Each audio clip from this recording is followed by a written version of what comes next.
Encore une autre victoire en prolongation. Le Canadien ne s'arrête plus de gagner. Même s'il gagne en prolongation, ça reste des victoires.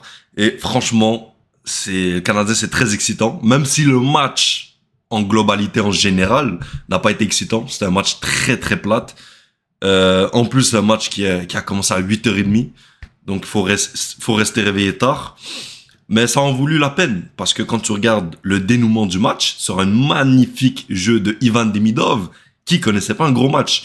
Mais en fait, c'est ça, le point positif avec des stars, c'est qu'en fait, des stars, tu ne peux ne pas les voir pendant tout le match, mais tellement qu'ils sont talentueux, ils peuvent te faire une action qui va changer le match, une action qui va te ramener un but, comme aujourd'hui, Ivan, qu'on n'a pas vu du match, et arrive en prolongation, te fait un magnifique jeu, une magnifique passe, pour Mike Matheson, qui termine par un très beau tir. Franchement, à 3 contre 3, ça va être très difficile de battre le Canadien cette année. Je ne vois pas beaucoup d'équipes qui a autant de talent que le Canadien à 3 contre 3. Je pense que facilement, top 3, top 4 des équipes dans la Ligue nationale à 3 contre 3. Ça va être vraiment dur de les gagner à 3 contre 3. Et franchement, ça en dit long sur l'équipe du Canadien parce que on a beaucoup de talent et ça faisait longtemps qu'on n'avait pas autant de talent, surtout à 3 contre 3. Et ça paraît aujourd'hui avec une autre victoire en prolongation. Et cette fois-ci, c'était pas Caulfield, les gars. Cette fois-ci, c'était pas Caulfield, c'était Mike Matheson qui clairement assume son rôle de meilleur défenseur du Canadien depuis le début de saison. Encore un autre match incroyable de Mike Matheson. On l'a peut-être un peu moins vu offensivement aujourd'hui, quoique il te marque le but en prolongation. Mais franchement, Mike Matheson a joué du gros hockey encore aujourd'hui, que ça soit en désavantage numérique surtout. Et il te marque le but à la fin, donc un vrai match complet de la part de Mike Matheson, qui assume son rôle de leader avec le Canadien. Et encore une fois, Mike, je sais que je me suis déjà excusé, mais je me réexcuse pour avoir voulu t'échanger.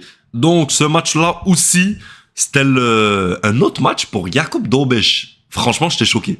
Quand j'ai vu que Jakub Dobeš commençait le match, je me suis posé beaucoup de questions. Parce que là, tu joues vraiment dans la tête à Montembeault, parce que Dobeš, tu le fais jouer 2 matchs consécutifs. Je sais que Dobeš, actuellement, c'est lui qui te donne la meilleure chance de gagner. Mais tu commences à mettre le doute à Montembeault, je pense aussi. Parce que là, 2 matchs de suite, alors que Montembeault était clairement ton numéro 1 en début de saison. Et là, avec les performances d'encore de Dobeš aujourd'hui, je pense qu'il finit avec quoi? 38 arrêts? 37? Il t'accorde un but, mais un but, c'était une occasion franche, dans l'enclave, presque un échappé limite, sur un mauvais jeu de Dobson, on va revenir sur Noah Dobson après. Mais Dobeš encore un très très bon match. Aujourd'hui, c'était vraiment un duel de gardien de but, que ça soit Jakub Dobeš ou Dustin Wolf. Les gars, Dustin Wolf, je savais que c'était un très bon gardien, mais je savais aussi que c'est un petit gabarit. Je pense qu'il fait à peine 6 pieds, et ça paraît pas qu'il fait 6 pieds. En fait, ce gars-là, il couvre tellement bien les espaces, et je pense que il me rappelle un peu Jakob Fowler. Je sais que Fowler, il fait 6 pieds 2, il est un peu plus grand, mais il me rappelle beaucoup Fowler. Genre, dans son style, il bouge très vite, très agile pour un gardien de but. Et franchement, si c'était pas de Dustin Wolf, le Canadien en aurait mis 2 ou 3 aujourd'hui facile. Et en fait, je peux dire la même chose pour Dobeš, parce que Dobeš en joue une grosse, je te le dis. Mais c'est ça, Dobeš joue un gros match. En fait, aujourd'hui, c'était vraiment un duel de gardien de but. Et Dobeš a gagné ce duel de gardien de but. Franchement, Calgary, c'est vraiment une équipe plate à jouer. Première période, vraiment, on domine. Mais comme à l'habitude, depuis le début de saison, je te dirais, première période, on domine. Mais arrivé en deuxième, je sais pas, on dirait qu'il y a un relâchement, il y a de la fatigue. Je sais pas il y a quoi exactement. Mais en deuxième, je trouve qu'on ralentit. En troisième, on retrouve un peu notre sens, notre rythme. Mais vraiment, la deuxième période, c'est vraiment le trou noir du Canadien à chaque match. Et ça, il faut vraiment régler ça parce que pour l'instant, on gagne. Mais à un moment donné, ça va nous coûter des victoires si on continue à sous-performer en deuxième période. Je sais pas ce qui se passe, mais va falloir régler ce problème-là au plus vite, s'il vous plaît. Donc, j'ai encensé Dobson ces derniers temps, avec raison, parce que sincèrement, il connaît un très bon début de saison. Aujourd'hui, il connaît un moins bon match, mais c'est pas pour ça que je commence à le critiquer. Donc, il aurait pu nous coûter le match parce que il te fait un revirement qui mène à un but directement après. Et ensuite, il provoque une pénalité. Ben, pas il provoque, il cause une pénalité. Qui aurait pu donner l'avance à Calgary parce qu'il restait quoi? Il restait, je pense, 4-5 minutes au match.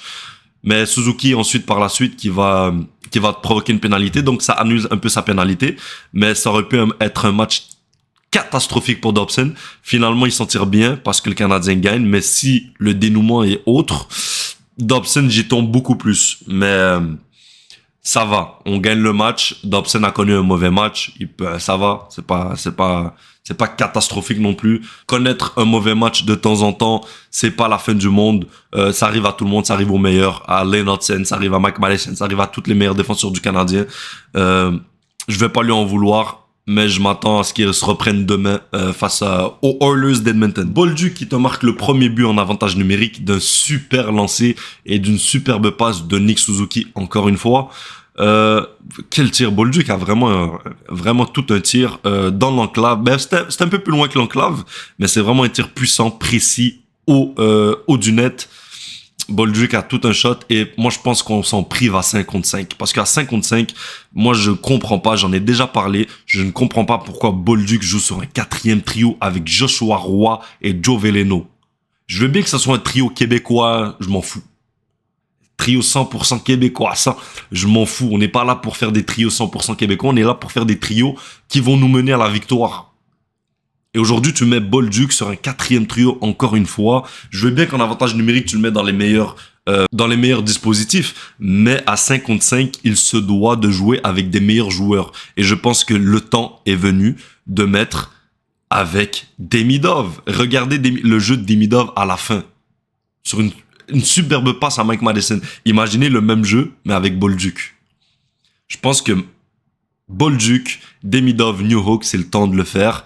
Je sais que Kapanen, je l'ai encensé. Kapanen, pour moi, doit rester dans l'alignement, mais peut-être sur un quatrième trio. Mais franchement, moi, je veux que Bolduc, Demidov, peu importe si c'est Kapanen ou Newhook qui joue avec eux, mais je veux que Bolduc, Demidov jouent ensemble.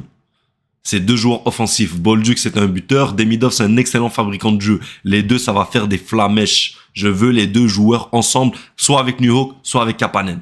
Et pour finir cette vidéo-là, je voulais parler d'un sujet qui a rien à voir avec le match d'aujourd'hui.